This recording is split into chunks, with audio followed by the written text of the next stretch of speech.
Hello, Internet. I'm now actually about to bring you game number 2 of me versus Dante. That was just me pausing so that I could just turn off Skype because I was in Skype with people who were not in this game. I was just talking to them about StarCraft in general, and that's actually really distracting to hear other people talking while you're playing when it has nothing to do with you. So I just paused it so I could turn off Skype and concentrate on the game.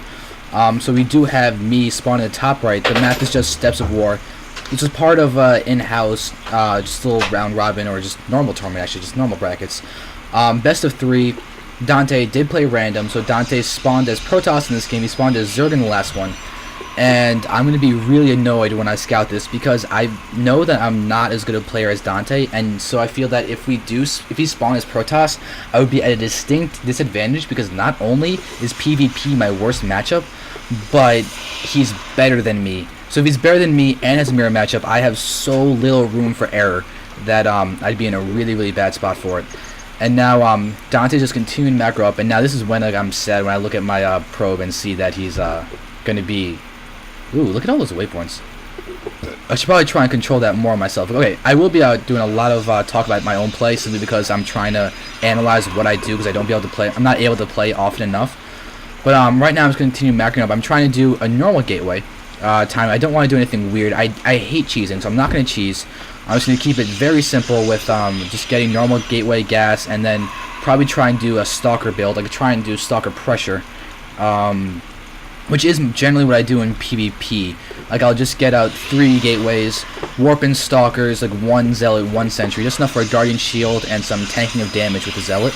Try and push up the ramp like that. Maybe if I can get a pylon up here, I can then warp in zealots all the way across here just to be able to take away his ability to have that ramp advantage. So Dante is now doing this. My probe is now going to move. Okay, it was just not moving before. But now Dante is continuing macro up just like I am. I'm getting my cybernetics core out faster than his, so that's good. Well, no, he did get a little later gateway, going a little more economic. A little more of an economic style than I was doing with my first gateway. I've always liked to do 12 gateway instead of 13, as what I've done ever since the beta. But now we do have just chrono boosting out probes. I do need to throw down another pylon. There it is. There's the pylon. So cybernetics core is out. The gateway is just getting a zealot. I always go zealot first. Just feel a lot more comfortable that way. Right now we do have me running around his base. Nothing really crazy is happening right now, just normal PvP openings where it looks pretty similar. Just continue. Like, I decided not to wall off. Like, I started off just in case he spawned as Zerg, because you can't be Protoss against Zerg and not wall off, because that's just asking to get Lings running straight into your mineral line. But now, ooh, good, I'm happy with that. I send probes directly into here as fast as I could. I'm happy with something. Hooray for me, I'm happy with some part of my play. Now I'm starting to get my stalker out. I'm starting to get warp gate. I got enough to chrono boost. I'm trying to. What do I decide to chrono boost? Like now I'm getting my second and third gateway out. I should be chrono boosting. I should be building a probe. There's my probe. Am I gonna chrono boost something? Apparently not. Apparently I'm bad at this game and will not use my chrono boost. Dante just used his chrono boost. I used my chrono boost on warp gate. Okay, a little late, but I still used it. It's something that's very easy for players to forget is to use their chrono boost. But now I'm starting to get out my stalkers out. He's doing the exact same thing, it feels like, though he is getting a sentry out faster. Sentry out for me is actually the same time as him. He's gonna have... Oh, he's getting 3 gates as well, and a robo. So he's going 3 gate robo, which is really bad for my stalker pressure, as stalkers will absolutely get their booties handed to them horribly and painfully by immortals. Especially when stalkers don't have blinks, they can't just blink away when they start getting hit. But my warp gates are out, as are his, so I'm really not ahead in any way. He's actually ahead because he has the higher tech as well as everything else. Like you can see, his food count is bigger than mine and nothing has really happened yet, which is really not good for me. Like this is what I was saying about the disadvantage about a mirror matchup. You can see he's just so much crisper than I am. 42 food to my 36. That's just the inexperience that I have and the experience that he has. But now I'm going to have Pylon. I'm going to try and do a little bit of pressure, but he's going to be able to force field and put me in a bad spot. Like look at this. He has a robo and he has a bigger army than me. Now I'm going to try and do some damage with this, try and snipe what he has, but I fail horribly. my pylon's about to be. I'm going to be able to warp in more. I think I'm waiting for that pylon to finish before I use my cycle to warp in units. But now I realize, okay, I also got Twilight Council, and I realized when I started pushing up that I was kind of in a bad spot. Like I was thinking maybe High Templar or something, but then I realized, oh hey, I have no chance. The only way I'm going to be able to do something is if I do something weird, like all of a sudden go in with DTs as a weird little thing. It's like I'm trying to do all this pressure. However, ooh, that was good. I barely got out of time of the force field. But now I'm thinking I'm just going to contain him, get out my DTs, you get them into his mineral line, and then be okay.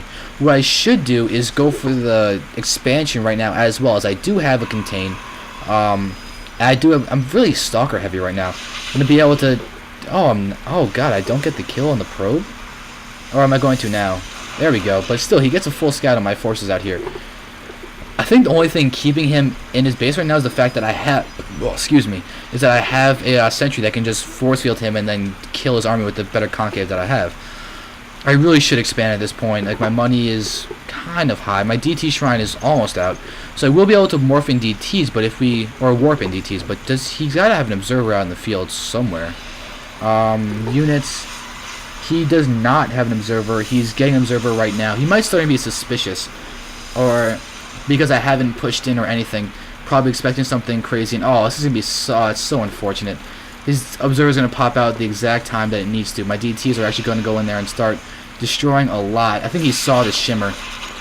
Oh, he sees the shimmer, and I do get some kills, but not nearly enough. Like, what is that, 4 kills and 2 kills, so 6, maybe 7 kills if I'm lucky on those probes. That's not nearly enough. So now I'm getting my Nexus, but I'm just pulling back. I know I'm so far behind.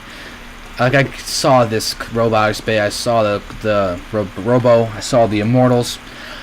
I'm basically screwed at this point, and I'm well aware of it. I'm trying to think, hopefully he might just be passive, and I can just get my expansion up, but that expansion could have been up a while ago. Now I'm going to try and position my army. I had his pylon here, so I know if he moves out, I'll be able to see it. But really, what chance do I have? He has 68 food, I have 59. I have more probes than he does. I have much less army than he does. He has Colossus out, and I don't think he has extended thermal lance yet. Yeah, he doesn't. But he doesn't need it. He's just going to be able to absolutely destroy me with everything he has. He's got an observer with his army, so my DTs are no longer viable. I'm thinking maybe Archons would work, but then I realized that Archons would not do almost nothing in Protoss versus Protoss, because they attack slowly, don't get the bonus versus biological. And now I'm supply blocked, and I see the attack, and now he's going to be able to just push in if he really wants to. He's going to actually... That's kind of cool to use the Colossus to try and get a scout up there to see see if I put a proxy pylon up there, which is actually really smart. Something I'm going to take note of and try and use myself in the future. But now we do have this probe that's about to get killed in the face, so it does die. But he knows what I have. My expansion goes up now. I'm going to be able to transfer some probes. Yep. And now I'm going to also die, as we do have these units coming in. I'm trying to get charged. I'm thinking that's be something I can do. I'm going to warp in a DT just with the hopes that I'll be able to use it. But he's going to actually get some good force fields off, take out a lot of my stuff, be able to just step on them with his Colossus so they disappear. And now I can't throw in any more units, and now just the Colossi. Yeah, the Colossi just splash damage, destroying my Zealots, which are my only hope. Now he's got an Immortal here to absolutely destroy my Stalkers, even target firing the Stalkers, and I just GG. I just got outplayed in every single respect in this game. Really, the only way I can improve in this way is just to play more, get my crispness when it comes to playing, get just my everything down to a science, not get supply block, get more probes out faster, chrono boost them, figure out the best openings to do in the early game, not try and do something like a Dark Shrine when I think I'm so far behind. Like, even though I was behind, it wasn't anything that a Dark Shrine would magically fix. Dante also never got his expansion, which is something to note after the game that I can just try and remember.